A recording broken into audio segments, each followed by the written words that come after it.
Hi అండి. Welcome to Anjana vlogs. ఈరోజు కోడిగుడ్డు బెండకాయ పులుసు చూపిస్తున్నాను. కొంతమందికి తెలిసుంటుందేమో, కొత్తగా నేర్చుకునే వాళ్ళ కోసం చూపిస్తున్నాను. కోడిగుడ్లు ఉడకపెట్టుకొని పొట్టు తీసి పెట్టుకోవాలి.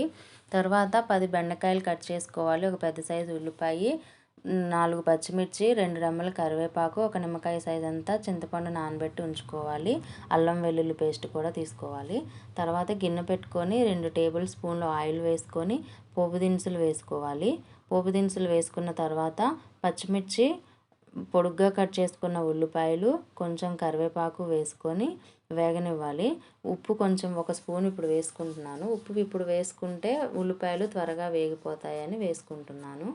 కొంచెం ఉప్పు వేసుకొని అలాగే ఒక పావు టీ స్పూను పసుపు కూడా వేసుకొని కొంచెం సేపు వేగనివ్వాలి. వేగిన తర్వాత కొంచెం గోల్డ్ కలర్ వచ్చిన తర్వాత బెండకాయ ముక్కలు కట్ చేసి పెట్టుకున్న బెండకాయ ముక్కలు వేసుకోవాలి. దానికంటే ముందు కొంచెం అల్లం వెల్లుల్లి పేస్ట్ కూడా వేసుకోవాలి. వేసుకొని అల్లం వెల్లుల్లి పేస్ట్ కూడా వేగిన తర్వాత బెండకాయ ముక్కలు వేసుకోవాలి.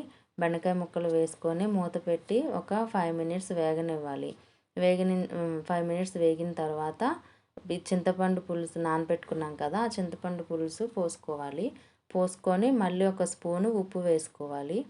మళ్ళీ ఒక స్పూన్ ఉప్పు వేసుకొని కలుపుకొని కాసేపు మూత పెట్టి మరగనివ్వాలి.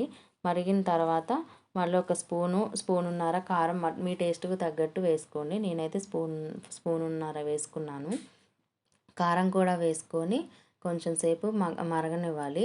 ఈలోపు నేను పులుసు చిక్కదనం కోసము ఒక గిన్నెలోకి బియ్యము, ధనియాలు, జీలకర్ర, మిరియాలు లైట్గా వేయించుకొని దోరగా వేయించుకొని చల్లారిన తర్వాత మిక్సీ పెట్టుకొని ఈ పొడిని రెడీగా పెట్టుకున్నాను. ఇది పులుసు కూరల్లోకి ఉపయోగపడుతుంది అన్నమాట, పులుసు చిక్కదనం కోసము.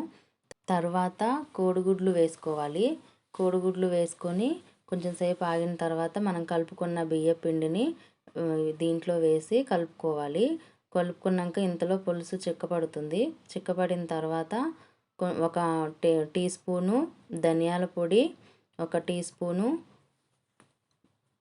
గరం మసాలా వేసి తిప్పుకోవాలి. తిప్పుకున్న తర్వాత కొంచెం కొత్తిమీర, కట్ చేసి పెట్టుకున్న కొత్తిమీర కూడా వేసుకొని ఒక 2 మినిట్స్ ఉంచిన తర్వాత సర్వింగ్ బౌల్లోకి తీసుకోండి. వేరే గిన్నెలోకి తీసుకున్నాక వేడివేడి అన్నంలో వేసుకొని తింటే చాలా టేస్టీగా ఉంటుంది. ఇలా వేడివేడి అన్నంలో వేసుకొని ఎగ్గు, బెండకాయ పులుసు కలుపుకొని తింటే చాలా టేస్టీగా ఉంటుంది. ఈ వీడియో కనుక నచ్చినట్టయితే లైక్ చేయండి, సబ్స్క్రైబ్ చేసుకోండి. నా వీడియోస్ని సపోర్ట్ చేయండి. న్యూగా ఛానల్ పెట్టాను, మీరు సపోర్ట్ చేస్తేనే నా వీడియోస్ ముందుకు వెళ్తుంటాయి.